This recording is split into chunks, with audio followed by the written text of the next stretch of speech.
నీకు కలిగిన పంటలో 10వ వంతంతయు బయటికి తెచ్చి నీ ఇంట ఉంచవలను. అప్పుడు నీ మధ్యను పాలైనను స్వాస్థ్యమైనను లేని లేవీలను, నీ ఇంటున్న పరదేశులను, తండ్రి లేని వారును, విధవరాండును వచ్చి భోజనము చేసి తృప్తి పొందుదురు. ఇప్పుడు 15 మొదటి వచనం చదువుకుందాం. 7వ సంవత్సరాంతమున విడుదల చేయవలను. ఆ గడువు రీతి ఏదనగా, తన పొరుగు వారికి అప్పించిన ప్రతి అప్పులవాడు దానికి గడువు ఇయ్యవలను. అది యెహోవా గడువు అనబడును. కనుక అప్పించిన వాడు తనకు పొరుగువానినైనను తన సహోదరుడైనను నిర్బంధింపకూడదు. అన్యుని నిర్బంధింపవచ్చును గాని నీ సహోదరుని యొద్దనున్న దానిని విడిచిపెట్టవలను. నీవు స్వాధీనపరుచుకున్నట్లు నీ దేవుడైన యెహోవా నీకు స్వాస్థ్యముగా ఇచ్చుతున్న దేశములో యెహోవా నిన్ను ఆశీర్వాదముగా ఆశీర్వదించును. కావున నేడు నేను నీకు ఆజ్ఞాపించిన ఈ ఆజ్ఞలన్నింటినీ అనుసరించి నడుచుకొనుటకు నీ దేవుడైన యెహోవా మాటను జాగ్రత్తగా వినినెడలా మీలో భేదలు ఉండరు. ప్రార్థన చేసుకుందాం. సకల ఆశీర్వాదములకు కారణభూతుడైన మా ప్రియ పరలోకపు తండ్రి, ఉన్నతమైన శ్రేష్టమైన ఘనమైన నామానికి లెక్కలేని స్తుతులు స్తోత్రాలు చెల్లిస్తున్నాం. ప్రభువా, నీ కృపను బట్టి నీ వాక్యముని మేము ధ్యానిస్తుండగా వాక్య రూపైన మా తండ్రి, నీ బిడ్డలకు కావలసిన ఆత్మీయ ఆహారం మీరు అందించమని యేసు పరిశుద్ధ నామమును అడిగి వేడుకొంటున్నాం మా పరమ తండ్రి, ఆమేన్. వీళ్ళారా, ఇక్కడ వాక్యాన్ని మనం ధ్యానించుకుంటే వాక్యంలో ఒక ప్రత్యేకమైనటువంటి అనుభవం మనకు కనబడుతుంది. ఎందుకనంటే ఇక్కడ మనం ఆలోచన చేయాలి, దేవుడు మనతో మనము ఏమేం చేయాలో ఏమేం చేయకూడదో మనం విన్నాం. దీనిలో కొన్ని విషయాలు గడిచినటువంటి రాత్రి మీతో నేను మాట్లాడుతూ వచ్చాను. ఏమనంటే ఏమి తినకూడదు, మనము ఏమి తినాలో మాట్లాడాను మీతో చాలాసార్లు. తర్వాత గడిచిన రాత్రి కూడా మీతో చెప్పాను, నీటిలో ఉన్నటువంటి వాటిని దేనిని మనం తినొచ్చు, అలాగే గాలిలో ఎగురుతున్నటువంటి పక్షుల్లో దేనిని తినొచ్చు, అలాగే ఈ భూమి మీద దేవుడు సృష్టించిన సృష్టిలో జంతువుల్లో మనం ఏది తినొచ్చో మీకు స్వయంగా నేను తెలియపరిచాను. వీళ్ళరా, దానితో పాటుగా దేవుడు మన దినము మనం చేసే క్రమాన్ని నేర్పుతున్నాడు వాక్యంలో. ఆయన ఎంత గొప్ప దేవుడు అని అంటే మనం ఆలోచన చేసుకుంటే ఆయన ఎంత గొప్ప దేవుడు అని మనం జ్ఞాపకం చేసుకుంటే మన దినచర్యను కూడా తెలియపరుస్తున్నాడు దేవుడు అంటే అది. ఏమండి అమ్మా, ఇంకెలా చూడండి, ఇంకా మీ తోటి నాకు అదే తలకాయ పూటొస్తుంటుంది మీ అందరితోటి. మీరు ఇక్కడికి వచ్చాక కూడా మీ పిల్లల జోలికి వెళ్తే నాకు అసలు చిరాకు ఉంటుంది. ఇక్కడికి వచ్చాక విడిచిపెట్టమని చాలా చేసి చెప్పాను. ఎవరిని అన్నామంటే ఒక ఆవిడకు పూడ్చుకుంటుంది, ఈవిడెక్కడ ఆవిడ నాకు అర్థం కాదు. కాబట్టి పిల్లలు మనం ఆలోచన చేస్తే ఇక్కడ మనకు దినచర్య దేవుడు నేర్పిస్తున్నాడు. దినచర్య అసలు దినచర్య నేర్పిస్తున్నాడు అనంటే ఇప్పుడు మన పిల్లలకు మన పిల్లలకు ఎవరు నేర్పుతాం? మనమే నడిచే మార్గాన్ని నేర్పుతాం. మన పిల్లలకు బయటోళ్ళు నేర్పడు. బయటోడు ఏమనుకుంటాడంటే వాళ్ళ పిల్లలు కూడా నాకెందుకు, వాళ్ళ పిల్లలు పాడైపోతే నాకెందుకు, వాళ్ళ పిల్లలు బాగుపడితే నాకెందుకు, వాళ్ళ పిల్లలు ఎలా ఉంటే నాకెందుకు, వాళ్ళ పిల్లల జోలి నాకు అయితే వద్దనుకుంటారు బయటోళ్ళు. మనమైతే మన పిల్లల జోలికి వచ్చి మన పిల్లల్ని క్రమంగా నడుపుకోవడానికి చూస్తాం. ఎలా నడవాలో, ఎలా మాట్లాడాలో, ఎలా ఉండాలో, ఎలా తినాలో, ఎలా మాట్లాడితే బయట వారికి మర్యాద ఉంటుందో, ఎలా ఉంటే వారి జీవితాల్లో ఆశీర్వాదం ఉంటుందో, వాటన్నిటిని మనం తెలియపరుస్తుంటాం మన పిల్లలకి. కారణం ఏంటి అనంటే వారు మన పిల్లలు కాబట్టి. ఎవరమ్మా వారెవరు? మన పిల్లలు కాబట్టి. మన పిల్లలు కాబట్టి మన పిల్లల యొక్క చక్కటి ఉద్దేశాన్ని మనం చాలా తెలియపరుచుకుంటాం. మీరు గమనించాలి. ఇప్పుడు మనం ఎవరి పిల్లలం? ఎవరి పిల్లలమండి? మనము దేవుడైన యెహోవా పిల్లలం. కాబట్టి దేవుడైన యెహోవా పిల్లలం కాబట్టి ఆయన మన దినచర్య నేర్పుతున్నాడు. నువ్వు ఎలా నడవాలో నీకేం తెలుసు? నీకు తెలిసిందల్లా ఒకటే. నీకు తెలిసిందల్లా ఒక పురుషునికేమో భార్య తెలుసు, భార్యకేమో భర్త తెలుసు, భర్తలకేమో పిల్లలు తెలుసు. అంతే కదండి మనకు తెలుసున్నది. అలాగే ఆ పిల్లలు పుట్టిన తర్వాత పిల్లల గురించి తెలుసు. కానీ వారు ఎలా బ్రతకాలో ఎలా నడవాలో మొట్టమొదట అసలు దేవుడు మనకు పరిశుద్ధ లేఖన భాగం నుంచి తెలియపరిచాడు. మనం ఆలోచన చేస్తే ప్రియులారా, దేవుని యొక్క సందర్భాన్ని మనం జ్ఞాపకం చేసుకోవాలి. ఆయన అంటాడు, అయ్యా మీరు తింటున్నప్పుడు అపవిత్రమైన తిండి తినకూడదు, తినండి, కడుపు నిండా తినండి. తిన్నవారు ఎవరు తిన్నా కడుపు నిండా తినొచ్చు, హ్యాపీగా తినొచ్చు, కానీ అపవిత్రమైన తిండి తినకూడదు. Okay, right. ఏం అపవిత్రమో నేర్చుకున్నాం. ఏమండి నేర్చుకున్నామా? ఎంతమందికి తెలుసు ఇప్పుడు నేర్చుకున్న వాళ్ళు? అందరు చూసారు, విన్నారండి మాటలు. ఆ రోజు వరకే తెలిసిపోయారు. ఆ రోజు దాటిందంటే వాక్యం ఎక్కడ పోతాం, మనం ఎక్కడ పోతాం మనకేం తెలిసిండే. అంత గుర్తెట్టుకుంటే ఇంకేమైనా ఉందా? ఏమన్నా అంత గుర్తెట్టుకుంటే రెండో బైబిల్ మనమే రాసేద్దాం, కొత్త బైబిల్ రాసేద్దాం. ఈ పాటికి ఎప్పుడు బోల్డ్ బైబిల్ రాసేది, ఎవరి బైబిల్ వాళ్ళ రాసేసుకుందరు. ఇప్పుడు అలా గుర్తులేక బైబిల్ రాసుకుంటే మానేశారు ఎవరి కాళ్ళే. మంచివాళ్ళు. సరే, మంచి దేవుని స్తోత్రం కలుగును గాక. అయితే ప్రియులారా, ఇక్కడ ఇప్పుడు దేవుడేం తెలియపరుస్తున్నాడంటే, నీ దేవుడైన యెహోవా నీవు చేయు చేతి పని అన్నింటిలో నిన్ను ఆశీర్వదిస్తాడు. దేవునికి స్తోత్రం కలుగును గాక. ఇప్పుడు తిండి అయిపోయింది, ఇప్పుడు మరలా మనం తినాలి. ఇప్పుడు మరలా మనం తినాలంటే ఏం చేయాలండి? సంపాదించుకోవాలి. ఏం చేయాలమ్మా? సంపాదించుకోవాలి. సంపాదించుకోవాలంటే మనకేం కావాలి? బలము కావాలి, శక్తి కావాలి. ఇప్పుడు తిన్న తిండిని బట్టి బలము శక్తి మనకు వచ్చింది. ఈ బలము శక్తితో నువ్వేం చేసావంటే చేతితో పని చేసుకుంటున్నావు.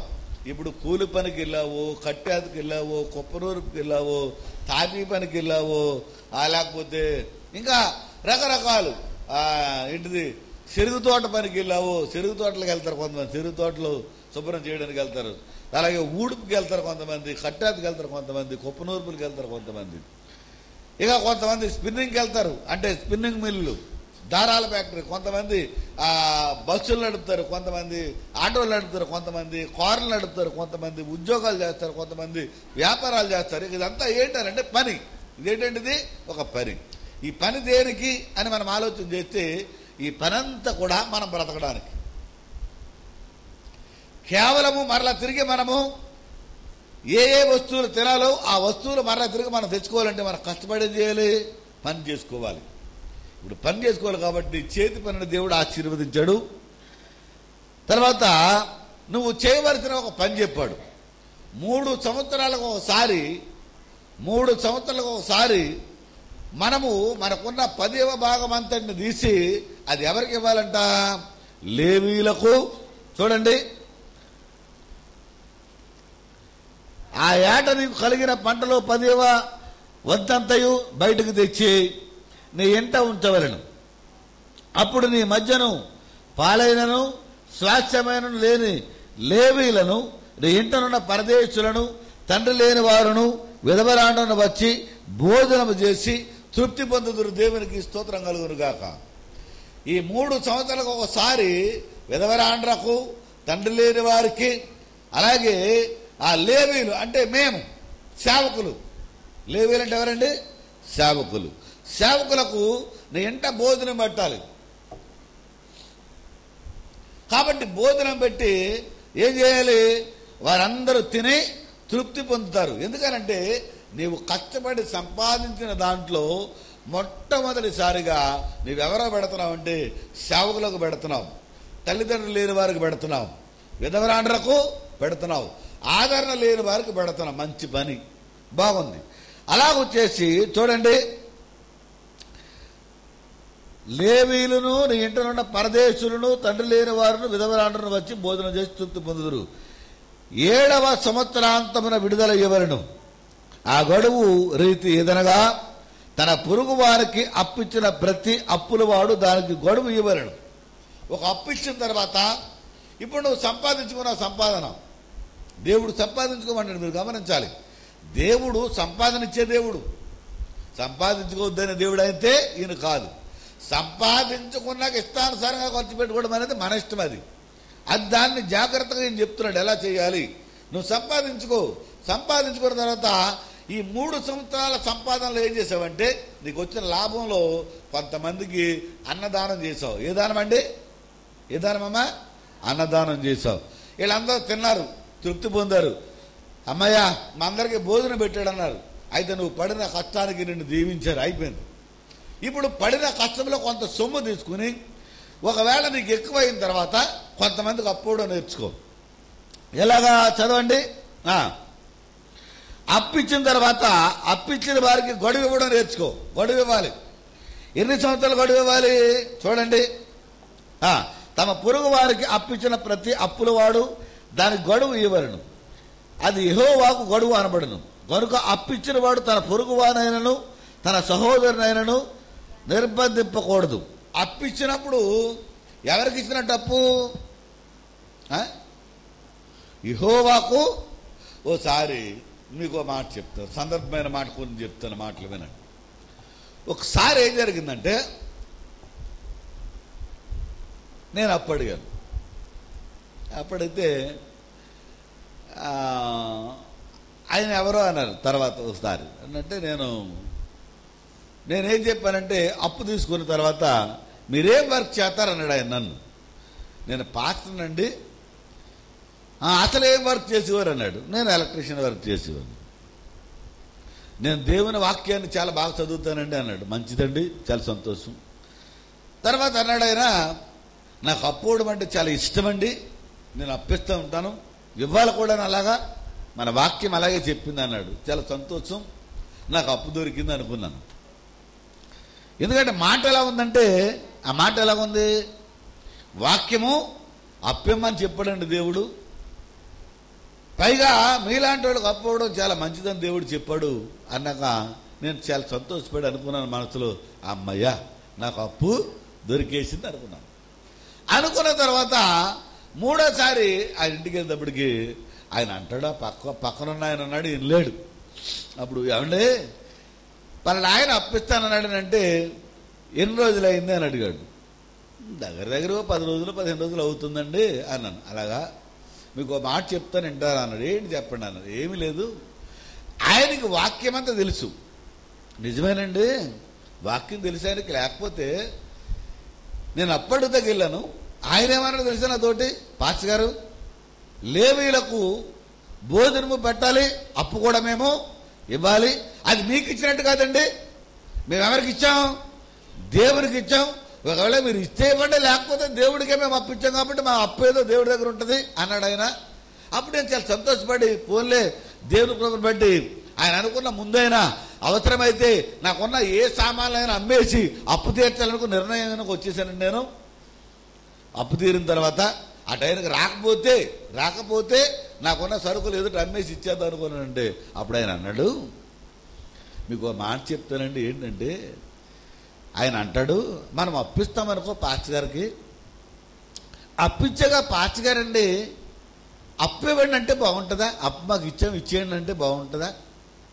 బాగోదు. పాస్టర్ గారిని కేకలైతే బాగోదు, పాస్టర్ గారిని తిడితే ఏమన్నా తిడితే బాగోదు, డామ్ నుండి డకారం అందామంటే మంచిది కాదు. కాబట్టి నాకు ఆలోచనలో పడిపోయానండి బ్రదరు. కానీ ఆయనకు అప్పు ఇవ్వాలి, ఎందుకంటే అలాంటప్పుడు ఇవ్వకపోతే మంచిది కాదు. వాక్యం ఇమ్మంటుంది. ఇప్పుడు విడిచిపెడితే నాకు మనసేమో బాగుంటలేదు, తీరబోసి నేను కష్టపడి సంపాదించుకున్న సొమ్మండి. కాబట్టి ఇప్పుడు ఇచ్చిన తర్వాత ఇవ్వలేదు అనుకోండి, ఎందుకు ఇవ్వలేదు అనలేము, పోనీ వడ్డీ ఇమ్మని అడగలేము. దాని బదులు నేను ఏమనుకున్నానంటే ఆయనకు అప్పు ఇవ్వకుండా ఆయన వచ్చినప్పుడల్లా తప్పుకుని వెళ్ళిపోతే బెస్ట్ ఏమో అనుకున్నాను నేను. ఇచ్చి బాధపడే కంటే ఇవ్వకుండా ఉంటా మంచిది కదా అంటే అప్పుడు ఆయన అన్నాడంట, నువ్వు చేసేది 100% తప్పు చూసుకో, రేపు లెక్క అప్పగిస్తావు అక్కడ. ఎందుకో తెలుసా, అప్పు ఇవ్వలేకపోతే గడువు ఇచ్చిన తర్వాత ఏం చేయమన్నాడు, విడిచిపెడితే దేవుడికి అప్పు ఇచ్చావు కాబట్టి అప్పు తీరుస్తానన్నాడు అన్న మాట కూడా అక్కడే రాస్తుంది కదా. ఆ మాట దానికి ఇచ్చి ఇవ్వండి సార్ అని అడిగితే మంచిది, కానీ అప్పు తీర్చి ఆయన అవసరాన్ని తీర్చి ఇవ్వకూడదని తప్పించుకుంటే ఆయన అవసరాన్ని ఎవరు తీరుస్తారు?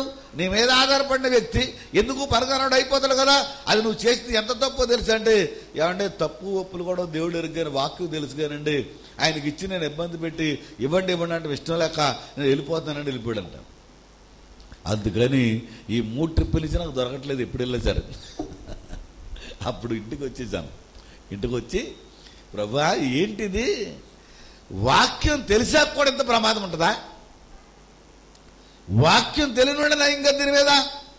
వాక్యం తెలియనివాడు ఏమంటే ఎవరి కప్పుకో ఆయన కప్పుకో సరే పట్టుకెళ్ళండి వాళ్ళ డైరీ కాలు ఇచ్చేయండి అంటాడు కదా. అప్పు తీరుతాడు, అప్పిస్తాడు, అవసరం తీర్చబడుతుంది.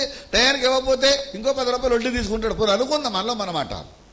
కానీ వాక్యం తెలిసి డబ్బుండి ఆస్తుండి అసలు సేవకుడికి ఇవ్వకూడదని తప్పించుకుంటే సేవకుడిని పాడు చేసే గుంపులో ఇలా మునిగిపోయి కొట్టుకుంటారు. దాన్ని ఎవడు తప్పిస్తాడండి? ఎవడో తప్పించలేడు దాన్ని. అందుకు కాబట్టి నోరు మూసుకుని ఆయన దగ్గర రాకండి, మీరు రాకండి, పోలే ఏం చేసుకుంటారో చేసుకోండి అని. నాకు అర్థం కాల. అప్పుడు ఇంటికి వచ్చి ప్రార్థన చేసుకుని ప్రభా నాకు పరిస్థితి ఏంటి, నాకు ఎలా కావాలి ప్రభా అని. ఈలోపు ఒక ఆయన గబగబా పట్టుకొచ్చి పాస్టర్ గారు మీకు నేను ఒక 30,000 ఇవ్వాలనుకుంటున్నాను, ఇదిగోండి 30,000 తీసుకోండి, తీసుకుని మీకు నచ్చితే ఇవ్వండి, నచ్చకపోతే ఉంచేసుకోండి. ఎందుకు ఉంచుకున్నారో ఎందుకు ఇవ్వలేదు నేను అడగను అన్నాడు. నాకు అర్థం అవ్వాల. నేను అడిగింది 10,000, అప్పుకి 10,000కే వెళ్ళాను. నేను వెనక్కి వచ్చాక 30,000 నాకు వచ్చింది. దేవునికి స్తోత్రం కలుగును కాక. తర్వాత ఈ 30,000 పట్టుకుని 30,000కి 5,000 పట్టుకుని వడ్డీ వెళ్ళాను. నేనేమన్నాను మీతో ముందరా, ఇవ్వగలిగితే ఇవ్వండి, లేకపోతే మీ దగ్గరికి తేవద్దన్నాడు కదా. దయచేసి ఆ డబ్బులు నాకు అవసరం లేదు, నేను ఇచ్చిన డబ్బులు నాకు ఇచ్చేయండి. వడ్డీ పట్టుకొచ్చారా మళ్ళీ నా మీద ఏదైనా భారం పెడతాకి లేనిపోయిన కూడా నాకేమొద్దండి అన్నాడు. దేవునికి స్తోత్రం కలుగును గాక. చాలాసేపు నాకు వద్దు అన్నాడు. అలా అనకూడదండి, నా మాట వినండి, మళ్ళీ రేపు రొద్దు మీ దగ్గరికి అవసరానికి కూడా నేను రానని చెప్పను. అలా అనకూడదు, తప్పు. మీ అవసరం తీరితే నేను దేవునికి అప్పిచ్చానండి. నేను దేవునికి అప్పిచ్చి నా దేవునికి అప్పించినప్పుడు నాకు ఎంత సంతోషమైందంటే నేను దేవునికి అప్పిచ్చి అంత గొప్పవాడిని అయిపోయినా అన్నంత సంతోషం అయిపోయింది. అయితే వాక్యం అంది దేవునికి అప్పిచ్చారు కాబట్టి గడువు పెట్టండి. గడువు పెట్టిన తర్వాత ఆ గడువులో అప్పు తీసుకోండి. ఒకవేళ ఇవ్వకపోతే చూడండి, చదవండి కిందకి. తప్పించుకునే పని మాత్రం చేయకూడదు. మనము సహోదరులకు పక్షంగా కూడా దేవుడు చెప్తున్నాడు, నీ సహోదరులకు అప్పించిన తర్వాత వారిని నిర్బంధం చేయకూడదు అంటే. చాలా మంది నిర్బంధం చేస్తారు, ఇస్తావా నాకు కుదరదు అని. నిర్బంధము చేయకూడదు అంటండి. తర్వాత కింద చదవరా, 14 చదవండి, 7 చదవమ్మా, 6 కూడా ఒక్కసారి చదువుదాం.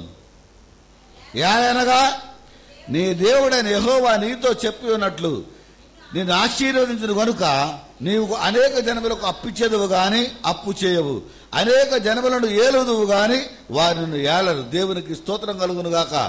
హల్లెలూయా. అన్యుని నిర్బంధింపవచ్చును గాని నీ సహోదరుని యొద్దనున్న దానిని విడిచిపెట్టవలను.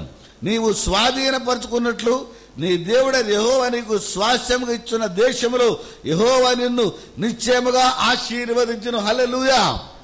మీరు నేర్చుకోవాల్సిన పాఠం ఏంటంటే, మనము సంపాదించుకున్న తర్వాత మీరు సంపాదించుకున్న వాళ్ళు ఓ పక్కన ఒబ్బుడు పెట్టుకోండి, మీరు తినడానికి ఉంచుకోండి, సరి చేసుకోండి. ఎప్పుడైనా ఎవరైనా కప్పుకుని అప్పడిగితే చూసి ఒక్కసారి ఆలోచన చేసి ప్రార్థన చేసుకుని వారి అవసరాన్ని తీర్చడానికి కొంచెం సహాయ సహకారాలు చేయండి.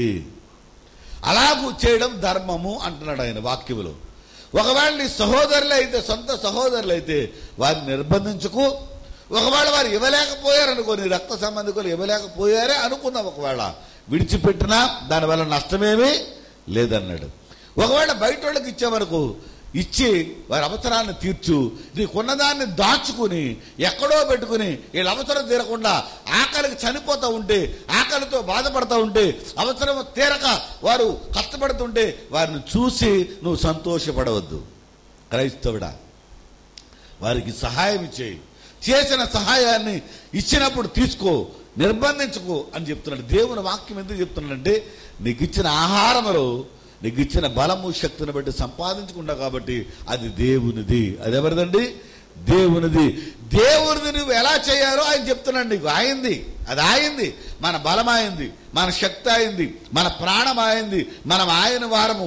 ఆయన ఎప్పుడు మాట్లాడితే అప్పుడు మనకు ఆశీర్వాదం, ఎప్పుడు మాట్లాడితే అప్పుడు క్షేమం, ఎప్పుడు మాట్లాడితే అప్పుడు సంతోషం. ఆయన కాదు అంటే ఇక అంతే సంగతులు. ఆయన అవునంటే ఇక మనల్ని దాటి వెళ్ళేవారు ఎవరు ఉండరు. కాబట్టి ఆయన ఇచ్చిన సమస్తమైన దానముతో మనం బ్రతుకుతున్నాము. కాబట్టి ఆయన చెప్పిన మాటలు మనం వినాలి. కొంచెం సహాయం చేయడం నేర్చుకోండి. చాలామంది చెప్తారు, నాకు తెలిసినంత వరకు ఏమండి, చాలాసార్లు అప్పిచ్చి చాలాసార్లు ఇవ్వక ఎగ్గొట్టేస్తుంటే ఎంతో బాధపడ్డాం. ఆ బాధ అనుభవించలేక అప్పించడమే మానేసామండి. మీరు ఏమనుకున్నా పర్లేదు అంటారు. అది ఏంటంటే కేవలం కొంతమంది అసలు ఆ అవసరమైన వారు కూడా ఇవ్వకుండా చేసేవాళ్ళు చాలామంది ఉంటారు. అందులో సాతాను శక్తులు కలిగిన వాళ్ళు కూడా కొంతమంది ఉంటారు. ఇచ్చిన తర్వాత ఎగ్గొట్టేసి ఎవరికి సహాయం చేయకుండా చేయాలి, వీళ్ళు ఎందుకు పరికరాలు చేయాలనుకునే వాళ్ళు చాలా మంది ఉండి ఇవ్వడంతో అప్పటినప్పుడు అమ్మ అమ్మ అమ్మ ఇవ్వండి అంటారు. ఇచ్చిన తర్వాత ఎగ్గొట్టేస్తారు. ఆ ఎగ్గొట్టేసే వారి గురించి బాధపడతారు ఇచ్చేవాళ్ళు చాలా మంది. ఏం చేసావరా, ఎందుకు చేసావరంటే మనకు అర్థం కాదు. నేను ఎందుకు చెప్తున్నానంటే, నీకు సంపాదించుకున్న సంపాదనలో కొంచెము సహాయ సహకారములు దేవునికి చేయడం నువ్వు నేర్చుకోవాలి ఖచ్చితంగా. నీకున్న దాంతో తృప్తిపడి అమ్మయ్య అనుకుని మాత్రం ఊరుకోవద్దు. ఇది ప్రశ్న ఇప్పుడు నేను మీతో మాట్లాడుతున్నాను కదండి. అంటే ఈ కల్వరి చర్చిలో, ఈ సంఘంలో మీరున్న కొంతమందితో మాట్లాడుతున్నాను. ఒకవేళ ఈ యూట్యూబ్ ద్వారా, ఫేస్బుక్ ద్వారా, లేకపోతే చాలా ప్రపంచం అంతా వెళ్తుంది. ప్రపంచంలో ఉన్న మనుషులందరూ వింటారు. దేవునికి స్తోత్రం కలుగును గాక, హల్లెలూయా. రైట్. ఇప్పుడు నేను చెప్తున్న మాట సరిపోయింది, నాకు భయం లేదు. ఎంత లెక్క వెళ్ళి ఎంతమంది వింటారు అంతమందికి నేను సువార్త చెప్పినట్టే. అయితే ఈ వాక్యములో ఏముందో అది స్పష్టంగా చెప్పేసాడు, నాకు భయం లేకుండా. గొడవ లేదు నా పని, గొడవ లేని పనే కదండి, అందరికి అందుతుంది. ఇప్పుడు నాలాంటి పని ఇలాగ యూట్యూబ్లో ఏమంటే ఫేస్బుక్లో అనేక ప్రాంతాల్లో చెప్తున్న సువార్తకులు ఎంతో మంది చెప్పి చెప్పి చెప్పి చెప్పి చెప్పి ఉంటారు. చేసావా, సరే సరే, చేయలేదా, ఒకరోజు నేను లెక్క అడుగుతాడు. నేను వాక్యంలో చెప్పిన రీతిగా నువ్వు ఎందుకు చేయలేదు, ఎవరో ఒకళ్ళు ఎగ్గొట్టేశారని. ఏమన్నా అంతే కదా. ఇంట్లో నీ పిల్లలే మీరు తిరగబడితే వారికి అన్నం పెడతాం మానేస్తావా? ఇంట్లో నీ పిల్లలే నిన్ను కొడితే వారికి చేర్చుకుంటూ మానేస్తావా? ఒక తండ్రి దగ్గర ఆయన అడుగుతాడు సమాధానం. ఒక తండ్రి, ఇద్దరు కుమారులు ఉన్నారు ఒక తండ్రికి. అందులో పెద్దవాడు తండ్రి దగ్గర ఉన్నాడు. బైబిల్ ఉంది కదండి, ఈ మాట ఉంది కదా. పెద్దవాడు తండ్రి దగ్గర ఉన్నాడు. చిన్నవాడిని ఆస్తి నాకు కావాలన్నాడు. ఆస్తి పట్టుకుని వెళ్ళిపోయాడు. ఆడిష్టం వచ్చినట్టు తాగాడు, తిరిగాడు, ఆడిష్టం ఖర్చు పెట్టేసుకున్నాడు. స్నేహితులతో ఆడిష్టం ఉన్నాడు. తండ్రి మాట లెక్క చేయలా, తండ్రి మాట కాదన్నాడు. తండ్రి గురించి లెక్క చేయకుండా ఇష్టమైనట్టు తిరిగాడు. ఆఖరికి పందులు తినే పొట్టు కూడా వాడికి దొరికే ప్రసక్తి లేనప్పుడు వాడు తలంచుకునే తలంపేడు తెలుసా, అయ్యో నా తండ్రి ఎంట అనేక మందికి భోజనం ఉంది, అలాంటి తండ్రిని కాదని, నన్ను కన్న తండ్రిని కాదని. చాలా మంది, కొంతమంది భార్యలకి భర్తలు చెప్తూ ఉంటారు, మా అమ్మని జాగ్రత్తగా చూడు, మా నాన్న చూసినా చూడకపోయినా పర్లేదు అంటారంట చాలా మంది.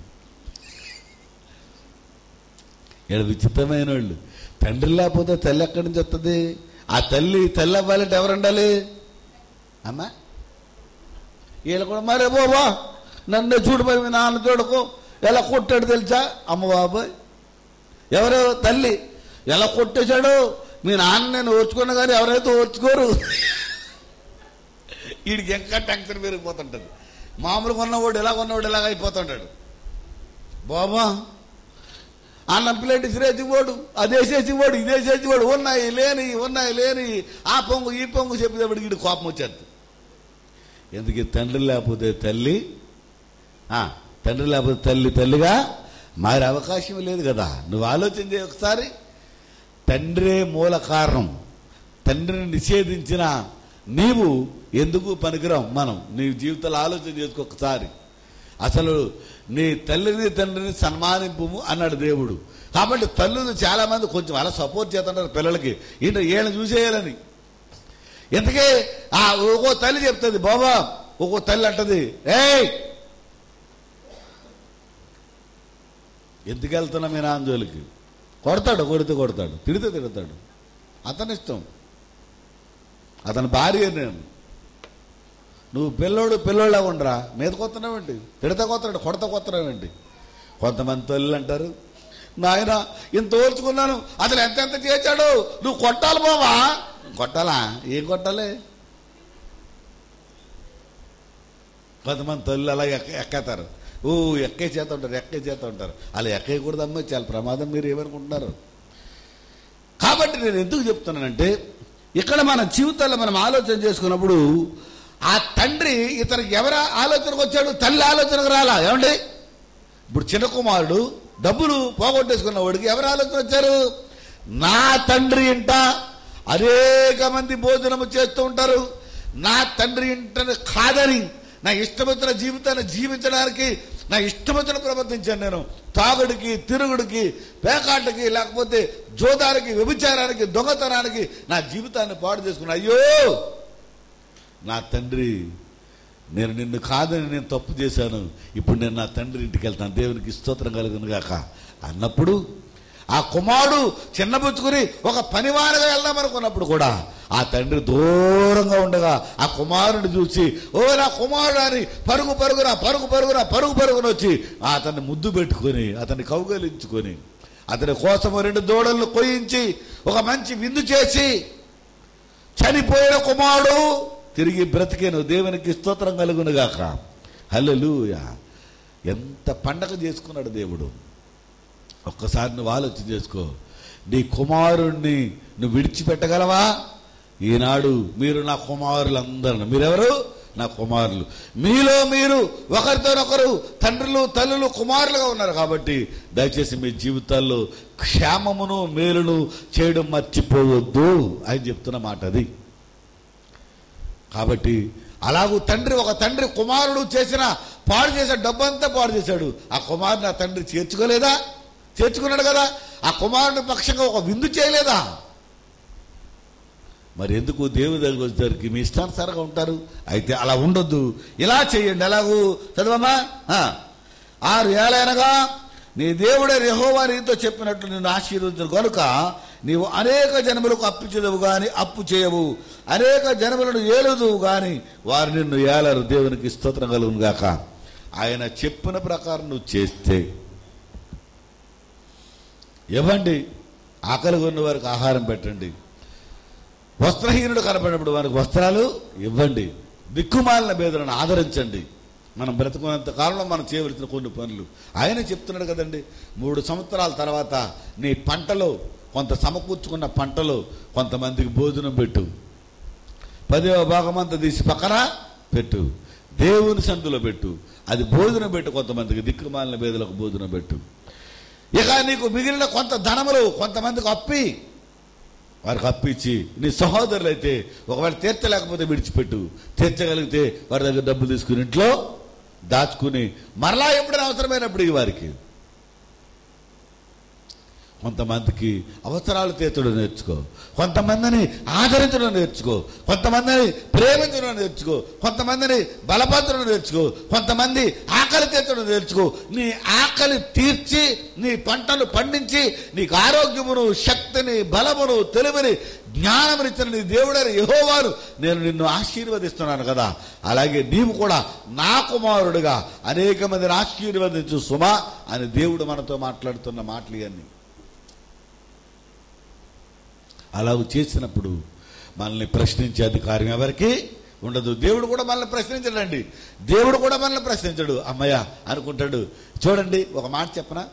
ఒక ఆయన అంటాడు, ఒక యవనస్తుడు యేసుప్రభు ఉండగా ఒక యవనస్తుడు మాట్లాడుతున్నాడు. యవనస్తుడి దగ్గరికి వెళ్ళి, యవనస్తుడా నీవు దేవుని రాజ్యానికి నేను దేవుని రాజ్యానికి వారసుడిని కావాలంటే నేనేం చేయాలి ప్రభు అని అడిగాడు ఒక యవనస్తుడు. అప్పుడు యేసుప్రభు అన్నాడు, ఏం చేయాలి? ఆకలి ఉన్న వారికి ఆహారం పెట్టాలి, దిక్కుమాలిన పేదలను ఆదరించాలి, ఇల్లు లేని వారికి ఇల్లు, ఇలా రకరకాలుగా చెప్పుకుంటూ వచ్చాడు. పాపం చేయొద్దని. అప్పుడు ఈయన అన్నాడు, నాయన నేను అంతకంటే ఎక్కువ చేశాను అన్నాడు. అంతకంటే ఎక్కువ ఏంటి?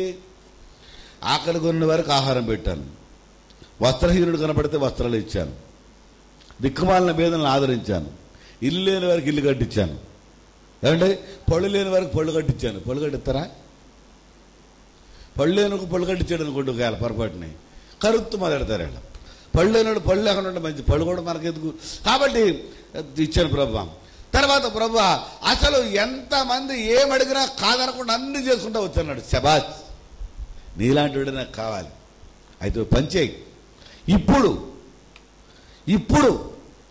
నీకు నిత్య జీవానికి అర్హత పొందే అధికారం ఉంది కాబట్టి దయచేసి నువ్వు నాతో వచ్చేయన్నాడు. అప్పుడు అలాగన్నాడు ఏంటండి ఆయన, వినరా ఆ మాట, వినరా, తెలుసా మీకు అందరికీ అని అంటాడు. ప్రభువా ఇప్పుడే వచ్చామంటే బాగలేదు, కొంచెం టైం ఇవ్వ అంటున్నాడు. ఇదేంటిది, కొంచెం టైం ఇవ్వడం ఏంటండి, కొంచెం టైం ఇవ్వడం మంచిది కాదు. కాబట్టి దేవుని పనిలో కూడా అన్నీ చేసినా వెంటనే వచ్చామన్నప్పుడు మనం వెళ్ళం, అది కూడా కొంత మనకి ప్రమాదమే. అందుకు కాబట్టి ప్రియులారా ఇక్కడ చూడండి, ఇప్పుడు 7 చదవమ్మా. నీ దేవుడైన యెహోవా నీకు ఇచ్చిన దేశమందు నీ పొరుగులో ఎక్కడైనాను నీ సహోదరులో ఒక భేదవాడు ఉండి నెడలా భేదవాడైన నీ సహోదరుని కరుణింపకుండా నీ హృదయమును కఠినపరుచుకొనకూడదు. ఏమ్మా వింటున్నారా? మీ దేశంలో ఎక్కడైనా భేదవాళ్ళు ఉంటే, అంటే ఏమి లేనోడు ఉంటే ఆయన కరుణించండి, కొంచెం వాళ్ళు కొంచెం సహాయం చేయండి. మన వంతు సహాయం చేయండి. మన వంతు సహాయం చేసి ఏదో రీతిగా వారిని కరుణించి, మరి దేవుడు మనల్ని కరుణించాడు కదండి, ఏమ్మా మనల్ని కరుణించాడు కాబట్టి. ఇప్పుడు చూడండి, అబ్రహాముని దేవుడు ఏం చేశాడు చెప్పండి ఒకసారి మీరంతా.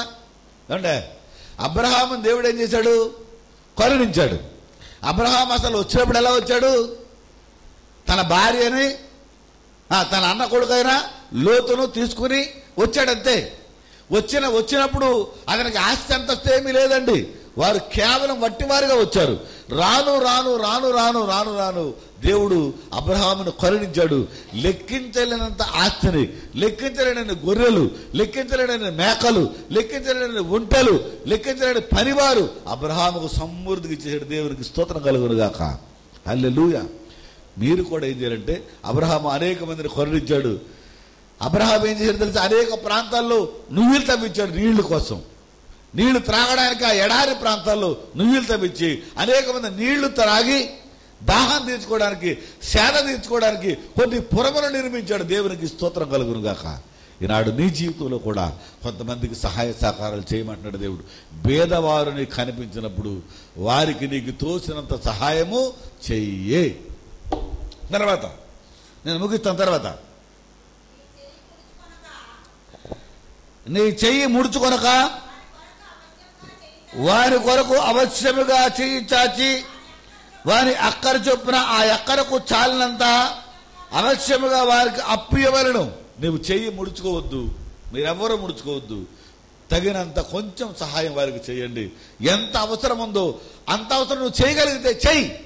లేదు నువ్వు చేయలేకపోతే చేయగలిగిన వాళ్ళు ఎవరైనా ఉంటే వారితో చేయించి వారి అవసరత తీర్చడం నేర్చుకో. పేదవారిని కరుణించడం నేర్చుకో. మనకు మనమే సంపాదించుకుని మూట మీద మూట ఒక ఆయన బియ్యం తెస్తాడంట, నాకు తెలుసు. 5 మూటలు 6 మూటలు తెచ్చి ఇంట్లో వేసుకుంటాడంట. మరి వాళ్ళేనో మూట ఎవరు ఎత్తారంటారా? ఎవరా? కొంచెం ఇప్పుడు మెతుకులైనా పెడతాం నేర్చుకోవాలి. కాబట్టి కొంచెం అప్పీడు నేర్చుకో. తర్వాత చదవమ్మా. 9 విడుదల సంవత్సరమైన 7వ సంవత్సరము సమీపమైందని చెడ్డ తలంపు నీ మనసులో పుట్టక ఉండినట్లు జాగ్రత్త పడము. భేదపడని సహోదరుని కటాక్షము చూపక నీ వారికేమి ఇయ్యకపోయిన ఎడల వాడు ఒకవేళ నిన్ను గూర్చి యెహోవాకు మొర్రపెట్టును. ఇది నువ్వు నేర్చుకోవాలి. ఆగండి, నేను ఎందుకంటే క్లియరెన్స్గా మీకు చెప్తున్నానండి. 40 రోజుల ఉపవాస కూటమిలో మీకు చెప్పవలసిన మాటలు ఏంటంటే, మనం ఎలా బ్రతకాలో ఎలా బ్రతుకుతున్నాం మాట్లాడుతున్నాం మీతోటి. వాక్యాన్ని ప్రకారంగా బ్రతికితే మంచిది. మీతో చెప్తున్న మాట అదే. ఒకవేళ మనం అప్పు ఇవ్వలేదు అనుకుందాం, మనకు ఉంది, అడిగారు మనల్ని, ఇవ్వలేదు, నా దగ్గర లేవు అన్నాం అనుకుందాం మనలో అనమాట. ఆ ఢిల్లీ ఏమంటాడంటే తెలుసా, ప్రభువా చెప్పాను కదా, నేను ఏం చేశానంటే నాకేం తెలుసు వాక్యంలో ఉందన్న సంగతి కూడా అప్పుడు నాకు పూర్తిగా తెలియనప్పుడు అడిగాను అతన్ని. నేను వెళ్ళి ఏం చేశాను, ప్రభువా ఎందుకు ఆయన అడిగాను, ఆయనకు వాక్యం తెలుసు, ఫోన్లే ఇవ్వలేదు ప్రభువా, దాని గురించి నేను పట్టించుకుని ఏం చేయగలను, ఒకవేళ నీకు చిత్తమైతే ఎక్కడైనా నాకు సహాయం కలిగించు ప్రభువా అన్నాను. ఇప్పుడు ఒక మాట ఏం మాట్లాడానంటే, మాటలో ప్రభువా పలానా ఆయన అప్పటిగాను ఇస్తానన్నాడు, ఆశపడ్డాను, మరి ఎందుకు ఆయన మనసు మార్చుకున్నాడు నాకు తెలియదు, కానీ నాకు అవసరమైంది కాబట్టి నాకు సహాయం అనుగ్రహించు ప్రభు అన్నాను. అంటే ఆల్రెడీ అప్పటికిన వ్యక్తులు ఎక్కడ చెప్పాను, నేను ప్రార్థనలో ఆల్రెడీ చెప్పేశాను లేదా అమ్మ, చెప్పానా ప్రార్థన. అలాగా ఇప్పుడు వాక్యం ఏం చెప్పిందో తెలుసా, నాకు తెలియదు. అది ఇంతకు చెప్తారో చెప్పరో నాకు తెలియదు, కానీ జరిగిన విషయాన్ని ప్రభు దగ్గర మాట్లాడాను, ప్రభు నాకు సహాయం చేశాడు. ఇప్పుడు వాక్యం అంటది నువ్వు ఒకవేళ అప్పు ఇవ్వకపోతే, ఇవ్వకపోతే, వాడు అవసరం తీర్చలేకపోతే వాడు ఏం చేస్తాడంట, ప్రార్థన చేసినప్పుడు ప్రభువా పలానా వ్యక్తులు అడిగాం ప్రభువా, వారి దగ్గరుండి కూడా ఇవ్వలేకపోయారు నాయన, సహాయం చేయంటే ఇప్పుడు అది ప్రమాదం అంటున్నాడు. మన డబ్బు మనం ఇవ్వకపోతే ప్రమాదం ఏంటి? మీరు నిజం చెప్పండి, అబద్ధం ఆడకుండా. మనలో మనం ఆడుకుందాం. మనం ఏమంటామంటే, ఏమంటే డబ్బు లేదంటాడు ఏంటి, నా డబ్బు ఆడుకోవడం ఏంటి నేను అంటాం. మనలో మనం ఆటది. అయితే మన డబ్బు మనం వాడికి ఇవ్వకపోతే అసలు నష్టం ఏంటి? ఇందులో నష్టం ఏంటమ్మా చెప్పు మహాలక్ష్మి, నష్టమేముందా? నష్టముందా? నష్టమే లేదు. రూల్గా అయితే నష్టం లేదు నాకు తెలిసి అయితే. కానీ ఇప్పుడు దేవుని ప్రకారంగా అయితే నష్టం. అంటే మనకి ఆరోగ్యము, శక్తి, బలము, తెలివి, జ్ఞానము, ఆశీర్వాదము, సంపద, ఆస్తి, అంతస్తు, ఐశ్వర్యము, వెండి, బంగారము, సమస్త సమృద్ధి ఇచ్చిన వాడు ఎవరు? దేవుడైనా యెహోవా. ఆయన ఏమంటాడంటే, నీకు ఇచ్చిన దాంట్లో కొంచెం సహాయం చేయి, మొత్తం ఇచ్చేకు. ధారాళంగా దారిపోసి దారిలో నుంచి చూడకో, కొంచెం సహాయం చేయి. మరి అప్పుడు అవతరుడు నీ కొంచెం తినడానికి, అమ్మాయి పలానా ఆయన సహాయం చేశాడు బాబా, పోలిన ఆకలి తీరింది, నేను బట్టలు కట్టుకున్నాను, ఇవాళ వ్యాపారం చేసుకున్నాను, ఇవాళ నా పిల్లలు నేను బాగానే ఉన్నాను అనుకుంటారంట. దేవునికి స్తోత్రం కలుగును గాక. హల్లెలూయా. అది ఎంత సంతృప్తి. అందుకని చూడండి, ఇవ్వడం మానొద్దు, వాటి గురించి ప్రార్థన చేసేలాగా మాత్రం ఉండొద్దు. తర్వాత అది నీకు పాపమగును. ఇదేంటండి బాబు కర్మ? అయ్యా ఒకసారి వినండి, పాపం అంటే ఏంటి? ఆజ్ఞ అతిక్రమమే. అమ్మ చెప్పాలి, అందరూ చెప్పాలి, నోరు మూసుకుంటే మాత్రం బాగోదు. మీరు చాలా మంది వాక్యం వెంటనే జరగాల బ్యాచ్ ఉంది, మీరు మాట్లాడకుండానే చూద్దాం అనుకుంటున్నారేమో. మీ బ్యాచ్ గొడవ వెంటనే నేను చెప్తాను, కంగారు పడకండి. ఇప్పుడు అసలు అలా వాక్యం పెట్టలేదండి, వాళ్ళు ఏంటేంటో మాట్లాడి వెనక తిరిగోగుడు, ముందర తిరిగోగుడు, బయటకు వచ్చేవాడు. ఈ బ్యాచ్ ఏంటో నాకు అర్థం అవ్వని బ్యాచ్ ఇది. సరే, ఇప్పుడు ఏంటంటే అసలు పాపం అంటే ఏంటి అమ్మ చెప్పండిరా? ఆజ్ఞాతిక్రమమే పాపం. అంటే ఏంటి పాపం? ఏంటి? ఏదైనా ఆజ్ఞలు అతిక్రమించి మాట్లాడడం, దొంగతనము, వ్యభిచారము, నరహత్యలు, దేవుడు కాదని అన్ని పాపం. మరి ఇది పాపం ఏంటి? నువ్వు సంపాదించుకున్న ఆస్తి ఎదటి వాడు అడిగినప్పుడు వాడికి ఇవ్వకపోతే ఒకవేళ దేవుని దగ్గరికి వెళ్ళి ప్రభువా నాకు ఈ సహాయం చేయలేదు నాయన ప్రార్థన చేస్తే పాపమా? అంటే దేవుడు మంచోడేనా? ఇప్పుడు మీరు చెప్పాలి నాకు ప్రశ్న. నాకు మీ నుంచి సమాధానం ఇప్పుడు రావాలి. దేవుడు మంచోడా కాదా? నాకు అలసుందండి, ఏ అలసుతారంటమ్మా? మరి ఇప్పుడు మనకు కూడా అవసరం, మనకు కూడా ఆలోచన రావాలి కదా. ఒకవేళ తెలుసో తెలియకో పాపాలు చేస్తే పాపం. నువ్వు సంపాదించుకున్న డబ్బు ఆడికి ఇవ్వలేదు, ఆడు ప్రార్థన చేశాడు. ఇప్పుడు చేసిన ప్రార్థన దేవుడు విన్నాడు. దేవుడు అంటాడు, అరే అబ్బాయి నీ దగ్గర చేయగలిగి ఉండి నువ్వు వాడికి సహాయం చేయలేకపోయావు కాబట్టి ఇది పాపం అంటాడండి ఆయన. ఇదేంటండి? అలాగైతే తప్పించుకునే వాళ్ళు ఎవరు ఉంటామా? ఎవ్వరు ఉండరు. ఇప్పుడు ఆలోచించే దేవుడి న్యాయం ఏంటో. ఇప్పుడు దేవుడు మంచోడు చెడ్డడు ఇప్పుడు చెప్పాలి. మీరు ఎంతకాలంలో చెప్తారో చూస్తారో సార్ చెప్పేస్తారు. ఇప్పుడు చెప్పండి, చెప్పకపోతే ఎప్పుడు చెప్తారు చెప్పండి, అప్పుడు దాకా అలాగే చూస్తూ ఉంటాం. మీ ఇష్టం, మీకు నచ్చితే చెప్పండి, నచ్చకపోతే అలా మనసులో పెట్టుకునే చూడండి. బిగబట్టేసి ముడేసేసి లోపల ఇట్టు కట్టేసుకోండి, ముళ్ళు మీద ముళ్ళు మీద. కొంతమంది ఉన్నారు, కొంతమంది సంసారం చేసుకునే వాళ్ళు, పెళ్లిళ్ళు చేసుకునే వాళ్ళు, కొంతమందిని సిటీలో ఉన్న వాళ్ళు చేసుకుంటారు, కొంతమంది ఆ ఊరోళ్ళు చేసుకుంటారు, ఈ ఊరోళ్ళు చేసుకుంటారు, ఈ కొంతమంది ఊరోళ్ళు మూటలు కట్టి వాళ్ళు చేసుకుంటారు. వీళ్ళు ఇప్పుడు అన్నాన్ని మూట కట్టేస్తారు. ఇదేమి చిత్రమైన వాళ్ళు. అప్పుడు ఎప్పుడో ఉట్ల మీద కట్టేవారు, ఎప్పుడో ఉట్లు. కొంతమంది మూటలు కట్టేస్తారు, అన్ని మూటలే జలసే మూటలు అనమాట. వాళ్ళు ఎవరేళ్ళు జలసే మూటలు చేసుకున్నాడు అనుకో, వీళ్ళ మూటలే అన్ని మూటలే. నీకు తెలదే వాళ్ళు, నాకు తెలుసు.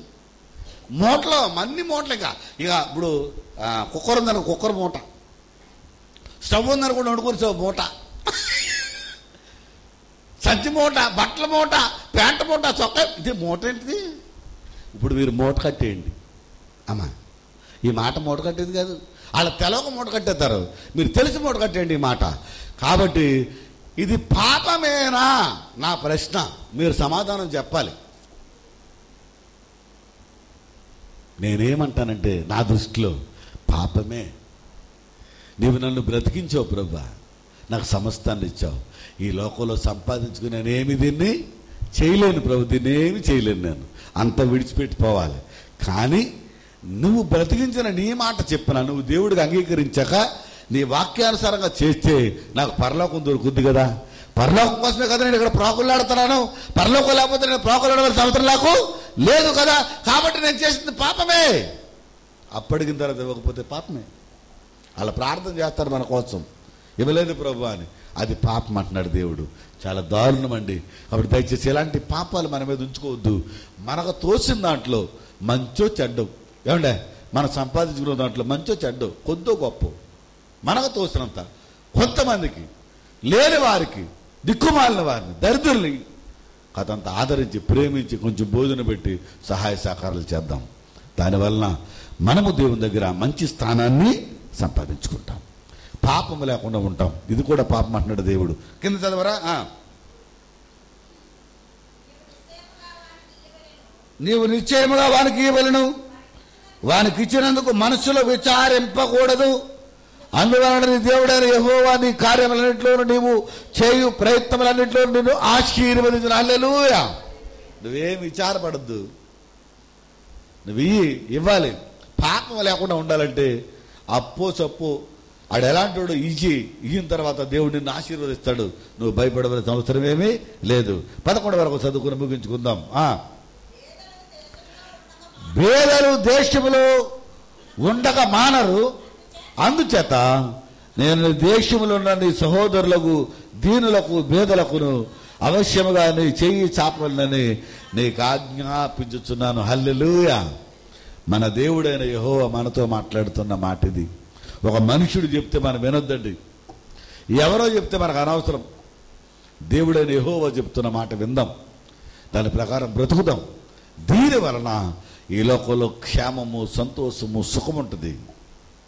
రెండవది చెప్పనండి, ఈ లోకాన్ని విడిచిన తర్వాత పరలోకంలో మనకు స్థానం ఉంటుంది. అంతకు మించిన భాగ్యం ఈ లోకంలో మరేమీ లేదు. కాబట్టి దయచేసి నీకు దేవుడిని ఆశీర్వదించిన కొలది నీ చెయ్యి చాచి కొంతమంది అవసరం తీర్చడం నేర్చుకోండి, కొంతమందిని బలపరచడం నేర్చుకోండి, కొంతమందిని నిలబెట్టడం నేర్చుకోండి, కొంతమందికి సహాయ సహకారాలు చేయండి. దానివల్ల మనం పాడవమంటండి, ఆశీర్వదించబడతామంట. ఒకవేళ ఇవ్వలేకపోతే ఎదుటివారు మన కోసం ప్రార్థన చేస్తే అది పాపము అంటాడు. అది పాపం అంట. అది ఎంత భయంకరమైన శోధన తెలుసు కదా.